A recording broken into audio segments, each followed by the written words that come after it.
a.m. You know what I'm saying? Hope y'all had a productive day yesterday. On some boxing tip, you know what I'm saying? We got a lot of good fights down the pipeline that are being set up for the year 2022. You know, we jumped it off with a decent heavyweight card to jumpstart the year. You know, we got Keith Thurman, Barrios, you know, coming up. You know, and I believe with the Gary Russell fights at the end of this month. You got Spencer Ugas in April. You got a card on March 5th. I mean, boxing has a chance to really do some damage and, you know, try to right the ship, you know, of missing out on a lot of key fights and starting to, you know, produce us with even better fights for the year 2022. Even if champions not fighting champions, as long as the best are fighting the best, whether they have a belt or not, the sport of boxing wins. And fighters have to truly stop putting all their eggs in one basket when it comes to their promoter. Simple fact, because every promoter, just because you pay them, doesn't have your best interests at heart. It's not going to look at you as a brand or a product and try to sell you to make people more intrigued to want to be a fan, tune in and watch you, and just for the betterment of your career.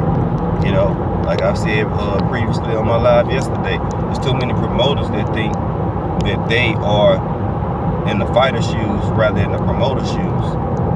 You know, meaning they want to try to soak up as much as attention as they can when they really should be putting the spotlight on the fighter himself or herself.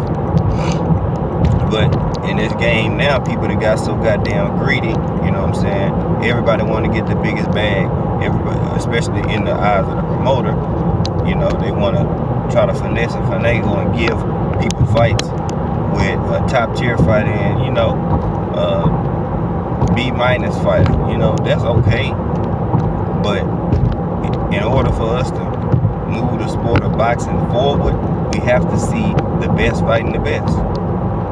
And if we don't, then it's up to us, the consumer, the business of boxing, to continue to put the pressure on them until they give us what we want.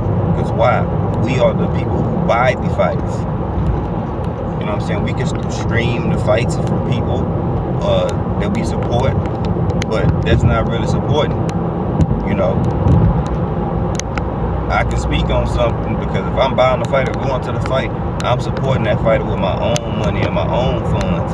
So you can't tell me that, oh, you can't speak on the numbers or the business of boxing. Shit, I'm spending my own hard work, earned money to support a fighter. You know? So it's okay for certain entities and certain people to address numbers and say whatever about who they support and who they rock with and why they feel like this fighter is in this position or they should, or promoters paying and jockeying for positions to, you know, skip the line, have a hall pass so you don't have to go through the best fighter in your division. So your fighter that you rock with and supporting behind can seem like he is something that he's not. Some of y'all gonna learn. Y'all better stop trying to move these fighters too fast. You can get that fighter in there and get their ass knocked out, and they might not be able to recover from their career. So, you know, the promoters got to be smart, moving on their fighters in the best way possible to maximize their dollars, their marketability, and their stardom. And promoters can't be in the way. Like, damn, I don't want this fighter to surpass me.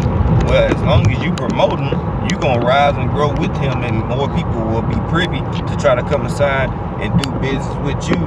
Why? Because they see that you do good work.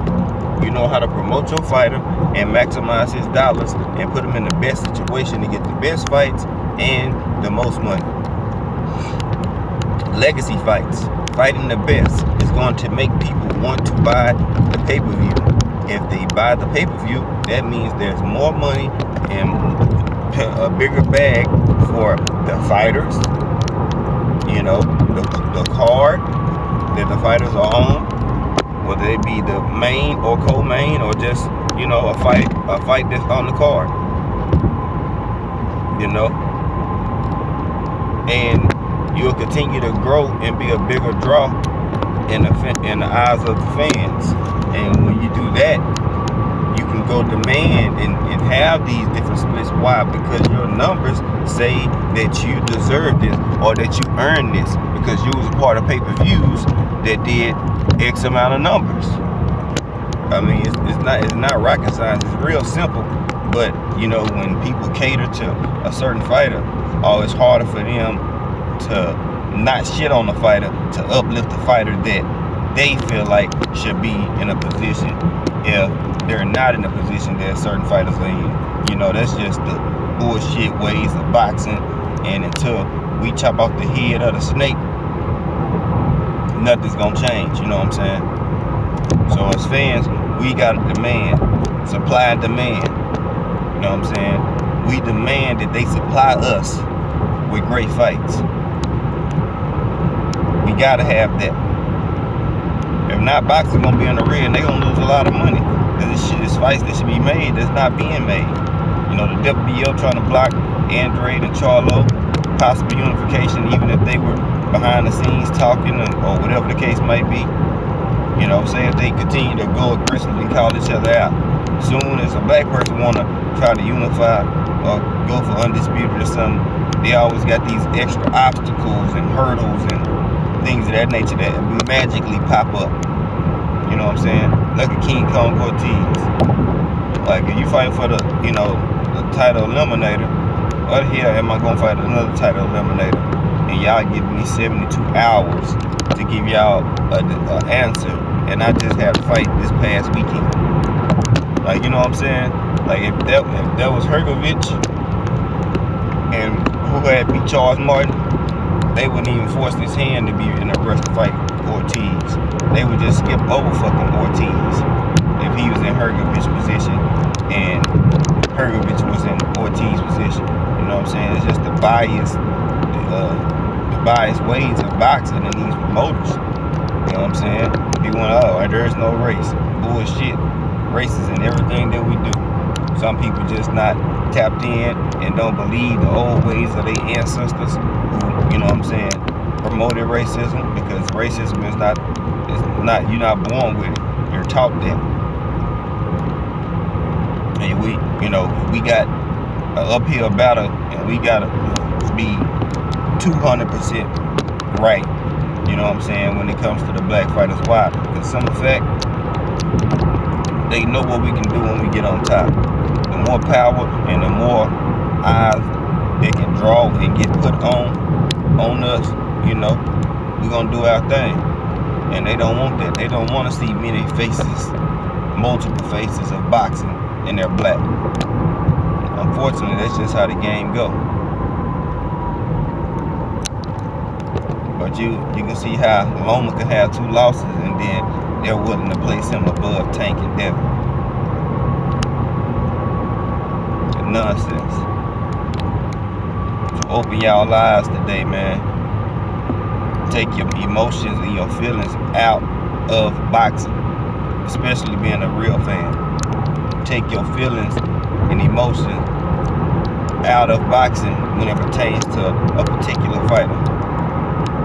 Hold your fighter that you rock with, or the fighters you rock with, to some accountability and to some responsibility for their actions, and don't feel like they Bruce Almighty and they can just walk on water and shit.